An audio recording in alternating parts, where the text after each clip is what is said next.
Don't take in negative. మీరు hero మెటీరియల్లా ఉండరు.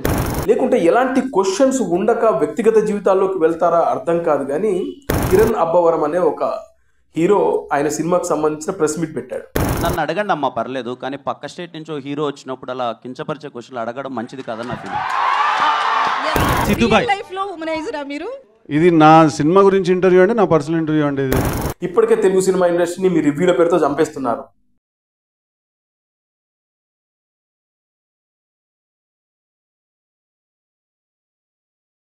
Hello friends, నేను రాజు గారు. సినిమా ప్రెస్ మీట్లు దారి తప్పుతున్నాయా, సోయిలో ఉండే అడుగుతున్నారా ఆ క్వశ్చన్లు అనేది ఇప్పుడు సోషల్ మీడియాలో పెద్ద ఎత్తున చర్చ జరుగుతుంది. మీ అందరికీ తెలుసు, ఒక సినిమా రిలీజ్ అవుతుందంటే లేదంటే ఒక ప్రోడక్ట్ను బయటకు తీస్తున్నారంటే ఆయా కంపెనీలు కానీ అదేవిధంగా ఒక సినిమాకు సంబంధించినటువంటి నిర్మాణ సంస్థ కానీ ప్రెస్ మీట్లు పెట్టి ఆ సినిమాలకు సంబంధించినటువంటి అప్డేట్ని కానీ ఆ సినిమా ఉద్దేశం ఏంటి, ఏ విధంగా తీసాము, దాని బడ్జెట్ ఏంటి అని ఒక ప్రెస్ మీట్ పెట్టి చెప్పే అలవాటు టాలీవుడ్ నుంచి బాలీవుడ్ దాకా అన్ని సినిమా ఇండస్ట్రీలో కొనసాగుతుంది. అయితే ఈ డిజిటల్ యుగంలో మెయిన్ స్ట్రీమ్ మీడియా కానీ అదేవిధంగా యూట్యూబ్ ఛానల్స్ కానీ అదేవిధంగా వెబ్సైట్స్ కానీ వీళ్ళందరూ సినిమా ఇండస్ట్రీకి సంబంధించిన కంటెంట్ను రన్ చేస్తూ ఉంటారు. అలా ఈ వెబ్సైట్స్ వాళ్ళు కానీ మెయిన్ స్ట్రీమ్ మీడియా కానీ యూట్యూబ్ ఛానల్స్ కానీ వీళ్ళకి సంబంధించి ఒక ఫిల్మ్ రిపోర్టర్ ఉంటారు. ఈ ఫిలిం రిపోర్టర్స్ ఇలాంటి సినిమా ప్రెస్ మీట్లకు హాజరవుతుంటారు. ఇక్కడికి వచ్చిన తర్వాత వీళ్ళు అడిగే క్వశ్చన్లు ఎంత విచిత్రంగా ఎంత దరిద్రంగా ఉంటాయంటే నిజంగా మీరు సినిమాకి సంబంధించిన నాలెడ్జ్ ఉండి ప్రశ్నలు అడుగుతుంటారా, లేకుంటే ఎలాంటి క్వశ్చన్స్ ఉండక వ్యక్తిగత జీవితాల్లోకి వెళ్తారా అర్థం కాదు. కానీ ఆల్మోస్ట్ మీరు ఏమన్నా అనుకోండి, ఈ సినిమా ఇండస్ట్రీకి సంబంధించినటువంటి రిపోర్ట్స్ సోకాల్డ్ కొంతమంది ఇంటలెక్చువల్స్ చాలా ఐడియాస్ ఉండి చాలా నాలెడ్జ్ ఉండి సినిమా పట్ల పూర్తి అవగాహనగా ఉండే కొంతమంది, నాగేంద్ర లాంటి కొంతమంది ఉన్నారు. కానీ మిగతా వాళ్ళంతా డమ్మీలు డబ్బడీలు చాలా దరిద్రంగా అసలు వ్యక్తిగత జీవితాల్లోకి వెళ్ళి మరి క్వశ్చన్స్ వేస్తూ ఉంటే నిజంగా సోషల్ మీడియాలో అయితే చాలామంది చీదరించుకుంటున్నారు. ఇది ఎక్కడి దరిద్రం రా బాబు, అసలు మీరు సోయిలే ఉండి క్వశ్చన్స్ అడుగుతున్నారా, మీకు అవగాహన లేకుండా డమ్మీలు అవుతున్నారా అని చెప్పేసి మీమ్స్ పెళ్తా ఉన్నాయి. మీరు చూస్తే చాలా రోజుల నుంచి ఇదే తతంగం. సినిమాకి సంబంధించినటువంటి ప్రెస్ మీట్లు పెట్టగానే అక్కడికి వచ్చి పిచ్చి పిచ్చి క్వశ్చన్స్ అడిగేసి వాళ్ళు పెట్టే స్నాక్స్ తినేసి వెళ్ళిపోతూ ఉంటారు. ఆ మధ్యకాలంలో ఓ ఫిలిం రిపోర్టర్ అడిగిన క్వశ్చన్స్ యూట్యూబ్, ఇన్స్టాగ్రామ్, ట్విట్టర్ అదేవిధంగా ఫేస్బుక్లో బాగా వైరల్ అయ్యాయి. అయితే ఆయనను చూసి వీళ్ళు అలా తయారయ్యారో తెలియదు. కానీ ఈ మధ్యకాలంలో చూస్తే కొంతమంది అడిగే ప్రశ్నలు చూస్తూ ఉంటే అబ్బా మీ నాలెడ్జ్కి మొక్కాలు బాస్ అనిపిస్తుంది. అలా మొన్న ఒక తమిళ నటుడు హీరో ప్రదీప్ రంగనాథన్ ఆయన ఒక సినిమా చేశాడు, డ్యూడ్ అనే సినిమా. ఆయన సినిమాకి సంబంధించినటువంటి ప్రెస్ మీట్ పెట్టారు.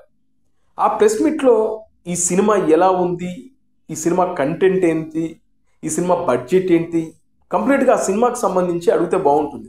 అక్కడ ఒక మహిళా రిపోర్టర్ మరి ఏ వెబ్సైట్కు పనిచేస్తుందో ఏ యూట్యూబ్ ఛానల్కి పనిచేస్తుందో తెలియదు. కానీ ఆ మహాతల్లి అడిగిన ప్రశ్న, నువ్వు హీరో మెటీరియల్ కాదు మీరు అని చెప్పేసి ఆయనను ఉద్దేశించి ఒక క్వశ్చన్ వేసింది. ఒకసారి ఆ క్వశ్చన్ నేను ప్లే చేస్తాను, మీరు వినండి first. Don't take in negative.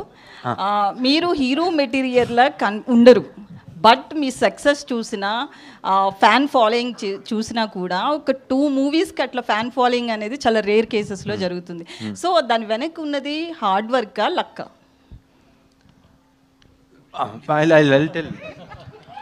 అండి మీరు okay, sorry Pradeep, I'm taking the mic because I been in this industry, I've done 170 films. You cannot say A to Z who's a hero material అండి. Everybody over is a hero material. అది ఎలాగ చూడ్డానికి హీరోగా కనపడాలంటే you don't have any specification for hero కదా. A person doing any act which is going to be benefiting the society is a hero.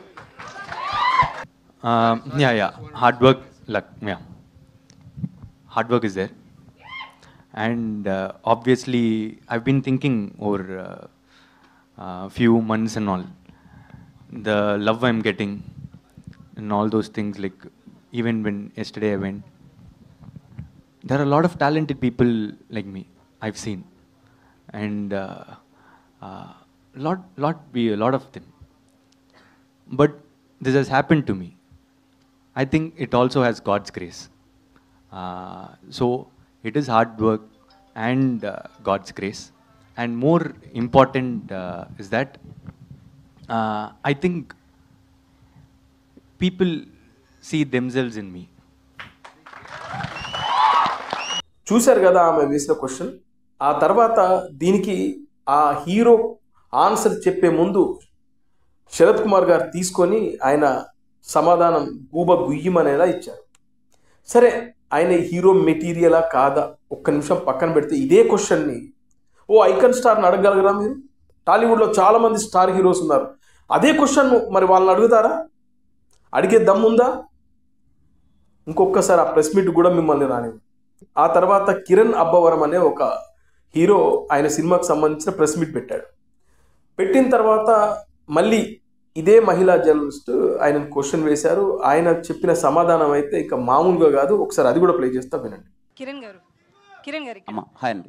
మీరు పవన్ కళ్యాణ్ గారు ఓజీకి pre రిలీజ్కి వచ్చినట్లుగా మీరు రెడీ అయ్యి వచ్చినట్లుంది. వాళ్ళే సూటు డ్రెస్ అంతా ఇచ్చారు అని చెప్తున్నారు. నాకు మధ్యాహ్నం వరకు తెలియదండి. చెప్పాను నేను ఎప్పుడు మీరు గమనిస్తే ఏదో చెక్ షర్ట్ వేసుకొని నార్మల్గా వస్తాను. మా హీరో ఇలా ఉండాలని చెప్పి మా ప్రొడ్యూసర్ గారు కాస్ట్యూమ్ పంపారు, వేసుకొచ్చాను. అంటే కావాలని డిజైన్ చేశారా రాజేష్ గారు? కావాలని డిజైన్ చేశారా? ఇదిగోండి మీ ఇద్దరం వేసుకున్నాం, హీరో గారు. నెక్స్ట్ ఈవెంట్లో మా డైరెక్టర్ గారు అందరం వస్తాం. సో కిరణ్ గారు, మీరు కూడా చాలా కష్టపడి ఇండస్ట్రీలో చాలా ఆటుపోట్లు ఎదుర్కొని ఈ స్థాయికి వచ్చారు. ఒక హీరోగా చాలా కష్టపడి వచ్చారు. లాస్ట్ టైం నేను ఒక ప్రెస్ మీట్లో ప్రదీప్ రంగనాథన్ గారిని ఒక క్వశ్చన్ అడగడం జరిగింది. హీరోగా ఆయన చాలా కష్టపడి వచ్చాడని ఆ కష్టాన్ని చెప్పాలి అనుకున్నాను, కానీ ఆయన్ని డీగ్రేడ్ చెయ్యాలి అనుకోలేదు. ఇప్పుడు మీరు కూడా సేమ్ అట్లనే ఎలాంటి బ్యాక్గ్రౌండ్ లేకుండా ఒక ఇండస్ట్రీలో ఒక సక్సెస్ఫుల్ హీరోగా రన్ అవ్వాలి అంటే అది ఆషామాషి కాదు. మీరు చాలా ఫేస్ చేసి వచ్చారు. ఏం చెప్తారు దాని గురించి ఒక హీరోగా? నన్ను అడగండి అమ్మా, పర్లేదు. కానీ పక్క స్టేట్ నుంచి ఒక హీరో వచ్చినప్పుడు అలా కించపరిచే క్వశ్చన్లు అడగడం మంచిది కాదని నా ఫీలింగ్. తప్పుగా కాదు. నన్ను అడిగితే మీరు కానీ నేను కానీ మనం అవుతామ్మా. మీరు నన్ను ఒక మాట అన్నా పడతాను, నాకు ఏదైనా ఒక మాట చెప్పినా పడతాను. పక్క స్టేట్ నుంచి ఒక హీరో మన దగ్గరకు వచ్చినప్పుడు మీ లుక్స్ ఇలా ఉన్నాయి ఏంటి అని చెప్పి అలా కించపరచడం అయితే నాకే చాలా బాధగా అనిపించింది. విన్నారా కిరణ్ గారు? మీరు క్వశ్చన్ చాలా మంది కట్ చేసి పెడుతున్నారు, అది విన్నారా పూర్తిగా? చాలా మంది జర్నలిస్టులు కూడా ఒక పిఆర్ కంటెంట్ని యాడ్ చేయడం కోసము జర్నలిస్టులో ఎంకరేజ్ చేసి ఏదో చేస్తున్నారు. ఓకే, అదంతా వేరే విషయం. అసలు క్వశ్చన్ పూర్తిగా విన్నారా? కట్ చేసిన క్వశ్చన్ విన్నారా? మీరు అన్నదమ్మా లేదు, నేను పూర్తిగా విన్నానమ్మా. అంటే నా ఉద్దేశం ఏం లేదు. విత్ రెస్పెక్ట్ యూ అండి, విత్ రెస్పెక్ట్ యూ నేను అడిగింది ఏంటంటే, నేను అన్నది ఏంటంటే, నిజంగా పక్క స్టేట్ నుంచి ఒక హీరో ఎక్కడికి వస్తున్నారు అంటే మన రెస్పెక్ట్. బాలీవుడ్ అని ఉండదండి. అతన్ని నేను ఇది ఆయన చెప్పిన సమాధానం నిజంగా పర్ఫెక్ట్గా ఆన్సర్ ఇచ్చారు. అంటే ఒక పక్క రాష్ట్రానికి సంబంధించిన హీరో మన రాష్ట్రానికి వచ్చి మన ఇండస్ట్రీకి వచ్చి ఆయన సినిమా ప్రమోషన్లో భాగంగా ఒక ప్రెస్ మీట్ పెడితే మీరు అడిగే క్వశ్చన్ అదే. మీరు ఎట్లాగో ఇక్కడ లోకల్ ఉన్న వాళ్ళకు మీరు అడిగే ప్రశ్నలతో వాళ్ళని ఇబ్బంది పెడుతున్నారు. కనీసం పక్క రాష్ట్రం నుంచి వచ్చినటువంటి హీరోలకైనా రెస్పెక్ట్ ఇవ్వండి. ఉదాహరణకి మనం చాలా సందర్భాల్లో మాట్లాడుకుంటాం, మన హీరోలు బాలీవుడ్కి వెళ్ళి, అంటే మన పాన్ ఇండియా మూవీస్ తీసిన తర్వాత బాలీవుడ్కి వెళ్ళి మన వాళ్ళు ప్రెస్ మీట్లు పెట్టినప్పుడు అక్కడ మన వాళ్ళని వాళ్ళు పట్టించుకోలేదు, చులకన చేసి మాట్లాడారని అన్నప్పుడు మన తెలుగు వాళ్ళకి ఎంత బాధగా ఉంటుంది. మరి అలాగే ఒక తమిళ నటుడు వచ్చి ఇక్కడ ప్రెస్ మీట్ పెట్టినప్పుడు ఆ హీరోను ఉద్దేశించి మీరు హీరో మెటీరియల్ కాదు అని చెప్పేసి చులకన చేసి మాట్లాడుతూ ఉంటే ఆయనను చూసి మీరు నేర్చుకోండి. ఆయన హీరో మెటీరియలా కాదా పక్కన పెట్టండి. మీరు ఎక్కడున్నాడు, ఆయన ఎక్కడున్నాడు? ఆయన 2-3 సినిమాలు ఇవాళ బ్లాక్ బస్టర్ కొట్టి కూర్చున్నాడు. ఆయన ఒక నార్మల్ వ్యక్తి. ఆయన తండ్రి ఇప్పటికీ ఒక జిరాక్స్ మిషన్ నడుపుకుంటున్నాడు. ఆయనను చూసి మీరు ఇన్స్పైర్ అవ్వండి. అది పక్కన పెట్టి నువ్వు హీరో మెటీరియలా కాదా అని మాట్లాడడం ఎంతవరకు కరెక్టు?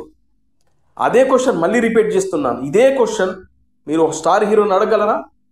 ఇప్పుడు ఉదాహరణకి మీకు లిటిల్ హార్ట్స్ అనే సినిమా వచ్చింది. ఆ కుర్రోడు మౌలి, ఆ పిల్లోడు ఒక కాలేజ్ స్టూడెంట్ లాగా ఉన్నాడు. అతను వచ్చి ఇవాళ సినిమా తీసి హిట్ కొట్టి ఇవాళ తెలుగు సినిమా ఇండస్ట్రీ అంతా అతని వైపు చూసేలా చేసుకున్నాడు. మరి అతన్ని హీరో మెటీరియల్ అని మనం అడుగుతామా? అతని సక్సెస్ని చూసి మనం సంబరపడాలి. నిజంగా ఒక పిల్లోడు వచ్చి సినిమా తీసి హిట్ కొట్టాడని చెప్పి హ్యాట్సాప్ చెప్పాలి. అలా ప్రదీప్ రంగనాథన్ని చూసి మీరందరూ మెచ్చుకోండి, హ్యాట్సాప్ అని సలాం కొట్టండి. అది పక్కన పెట్టి చులకంగా చేసి మాట్లాడడం ఎంతవరకు కరెక్ట్? అదేవిధంగా చూస్తే మన సిద్ధు జొన్నలగడ్డ రీసెంట్గా ఆయన సినిమా వస్తుంది. ఆయనకు సినిమాకు సంబంధించినటువంటి ఒక ప్రెస్ మీట్ పెట్టారు. ఈ ప్రెస్ మీట్లో మళ్ళీ అవే దరిద్రమైన క్వశ్చన్స్, చిల్లర క్వశ్చన్స్. మీరు నిజ జీవితంలో కూడా ఇద్దరిని లవ్ చేస్తారా, మీరు ఉమనైజరా అని చెప్పేసి అడుగుతుంది. అది కూడా ఒకసారి వీడియో ప్లే చేస్తా చూడండి. సో సిద్ధు గారు, ఇప్పుడు మీరు చెప్పిన ఆన్సర్కి కానీ నీరజా మ్యామ్ చెప్పిన ఆన్సర్కి కానీ నేను ఒక క్వశ్చన్ అడుగుతాను. ఆన్సర్ కి క్వశ్చన్ అండి, క్వశ్చన్ కి ఆన్సర్ కాదు. సో ఇద్దరు ఇద్దరిని ఒకేసారి లవ్ చేయడాన్ని ఏ అమ్మాయి యాక్సెప్ట్ చేయదు. అంటే ఇప్పుడున్న ప్లే బాయ్ కావచ్చు, ఉమనైజర్స్ కావచ్చు, వీళ్ళంతా మా బ్రాండ్ కరెక్ట్ అని ముద్ర వేయించుకుంటున్నారా లేడీస్ తోటి ఎండింగ్ లో, సినిమా క్లైమాక్స్ లో? మీరు సినిమా చూసిన తర్వాత మనం ఒకసారి సిద్ధు గారు ఏమంటారు దీనికి? లేదండి, మీరు ఏదో అనాలని నేను అడుగుతున్నారు. ఇది నేనేం అన్నా అండి, ఆవిడ చెప్పిందే కరెక్ట్. ఓకే, సినిమా చూసిన తర్వాత మనం మాట్లాడదామండి. ఒకసారి రియల్ లైఫ్ లో ఉమనైజరా మీరు? ఏంటండి రియల్ లైఫ్ లో ఉమనైజరా మీరు? ఏంటండి రియల్ లైఫ్ లో ఇద్దరిని ఒకేసారి లవ్ చేయడం కావచ్చు, అట్లా ఎప్పుడన్నా చేశారా టీనేజ్ నుంచి? ఇది నా సినిమా గురించి ఇంటర్వ్యూ అండి, నా పర్సనల్ ఇంటర్వ్యూ అండి ఇది. ఓకే సిద్ధు గారు చూశారు కదా, ఇలా ఉంటున్నాయి క్వశ్చన్స్. ఆయన దానికి చెప్పిన సమాధానం కూడా మీరు వినే ఉంటారు. ఏదో అడిగేసి అబాస్ పాలు అవుతుంటారు. మీరు చూస్తే మొన్న ఒక ఆయన తెలుగు వెబ్సైట్లలో, సినిమాకి సంబంధించిన వెబ్సైట్లో కొంచెం లీడింగ్ పొజిషన్లో ఉంటారు. ఆయన మంచు లక్ష్మి గారికి సంబంధించిన డ్రెస్సింగ్ గురించి మాట్లాడి అందరితో తిట్టుబడ్డాడు. పెద్ద మనిషి నీకు అంత వయసున్న పిల్లలు ఉంటారు, మరి ఆమెను పట్టుకొని అలాంటి క్వశ్చన్లు అడగడం ఎంతవరకు కరెక్టు? మీకు మంచిగా స్నాక్స్ పెడుతున్నారు, తినండి, హ్యాపీగా కాసేపు కూర్చోండి, వెళ్ళండి. వాళ్ళు ఇచ్చే కంటెంట్ ఏదో ఉంటుంది, అది మీ వెబ్సైట్లో పెడతారా, మీ యూట్యూబ్లో పెడతారా, దేంట్లో పెట్టి పడేయండి. దాని ద్వారా మీకు వ్యూస్ వస్తాయి, డబ్బులు వస్తాయి. వాళ్ళు ఇచ్చే కంటెంట్ కావాలి, వాళ్ళు ఇచ్చే ట్రైలర్స్ కావాలి, పైగా వాళ్ళనే చులకం చేసి మాట్లాడుతూ మీరు క్వశ్చన్లు అడుగుతూ ఉంటారు అంటే మిమ్మల్ని ఏమనాలి? దయచేసి ఆ పద్ధతి మార్చుకోండి. ఎందుకంటే తెలుగు సినిమా ఇండస్ట్రీ పరువు తీయకండి. ఇప్పుడిప్పుడే తెలుగు సినిమా ఇండస్ట్రీలో 4 హిట్స్ కనబడతా ఉన్నాయి. ఇప్పటికే తెలుగు సినిమా ఇండస్ట్రీని మీ రివ్యూల పేరుతో చంపేస్తున్నారు. ఆఖరికి కొన ఊపిరితో ఉంది. ఇప్పటికైనా బతకనివ్వండి. సినిమా ఇండస్ట్రీని బతకనిస్తే సినిమా ఇండస్ట్రీ మీద ఆధారపడ్డ 4 కార్మికులైనా బతుకుతారు. దయచేసి సినిమా ఇండస్ట్రీకి సంబంధించినటువంటి నిర్మాతలు పెట్టిన ప్రెస్ మీట్కి మీరు వెళ్ళి మీరు చులకనవ్వకండి, పిచ్చి పిచ్చి ప్రశ్నలు అడిగి ఇంకా మీ ఛానల్స్ కానీ మీ మీడియా సంస్థల పరువు తీయకండి.